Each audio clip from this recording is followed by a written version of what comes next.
Hello दोस्तों, नमस्कार। आप सभी को मेरे यूट्यूब चैनल में स्वागत है। और आज एक बहुत ही इम्पोर्टेंट विषय में बात करेंगे, जो कि है कॉन्ट्रैक्टर वर्कर की जो सैलरी की रिस्पॉन्स किसकी होती है और ऐसे कौन कौन से नियम हैं, आज हम इस वीडियो में जानेंगे।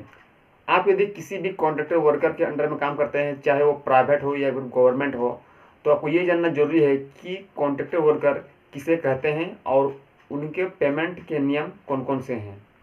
किसी भी डिपार्टमेंट में यदि 20 या 20 से ज़्यादा व्यक्ति किसी ठेकेदार के माध्यम से यदि काम करते हैं तो उन्हें कॉन्ट्रैक्टर वर्कर कहते हैं।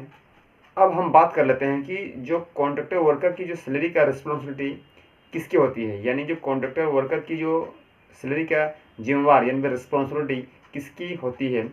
आइए हम बात करते हैं। इसे जानने के लिए सबसे पहले हमें जानना पड़ेगा CLRA यानी कि contractor labour regulation and evolution act 1970।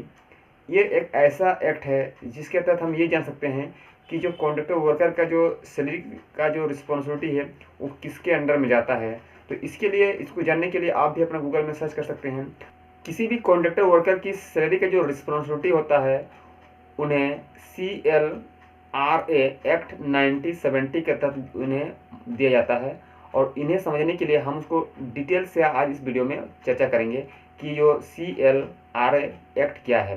CLRA का मतलब होता है contractor labour regulation and evolution act 1917। इसके तहत यदि हम उनके 5 नंबर चैप्टर में जाएंगे तो उन्होंने हमें 4 सेक्शन मिलता है और इन्हीं 4 सेक्शनों में हमें हमारे कॉन्ट्रैक्टर वर्कर के अधिकारों और रिस्पॉन्सिबिलिटी के बारे में बताया गया है कि एक कॉन्ट्रैक्टर और एक वर्कर के बीच में क्या रिलेशन है और क्या होनी चाहिए पेमेंट के संबंध में। इस विषय में इसमें पूरा डिटेल के साथ में आपको जानकारी मिल जाएगी। तो चलिए शुरुआत करता हूँ वीडियो का मेन टॉपिक में। तो यदि हम CLRA चैप्टर 5 सेक्शन 21 और सब सेक्शन 1, इनमें यह बताया गया है कि जो कॉन्ट्रैक्टर के अंडर में जो व्यक्ति काम कर रहे हैं, कॉन्ट्रैक्टर के द्वारा उन्हें एक फिक्स डेट में पेमेंट करना जरूरी है। यदि कोई कॉन्ट्रैक्टर के अंडर में कोई यदि व्यक्ति किसी फिक्स तारीख में यदि ड्यूटी करता है तो उसके अगले महीने के 7 से 10 तारीख तक बीच में उन्हें पेमेंट करना एक कॉन्ट्रैक्टर का जिम्मेवारी है। ये है आपका जो CLRA चैप्टर 5 सेक्शन 21 और सब सेक्शन 1 में ये रिस्पॉन्सिबिलिटी दी गई है।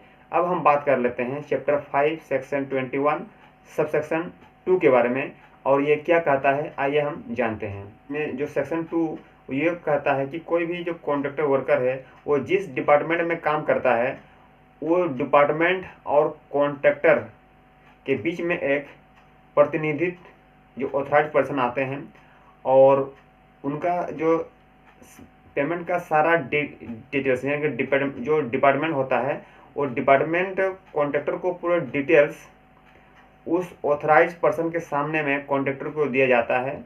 और जो ऑथराइज पर्सन है, जो प्रतिनिधि व्यक्ति है, वो चेक करता है कि जो डिपार्टमेंट के द्वारा जो कॉन्ट्रैक्टर को साइन किया गया जो पेमेंट का स्लिप है या फिर पेमेंट को जो पेमेंट बनाया गया है वो पेमेंट सही है, कितना है, और किसी व्यक्ति को मिनिमम जो वेज है उससे कम तो नहीं मिल रहा है, ये चेक करना उस ऑथराइज व्यक्ति का जिम्मेवारी होता है।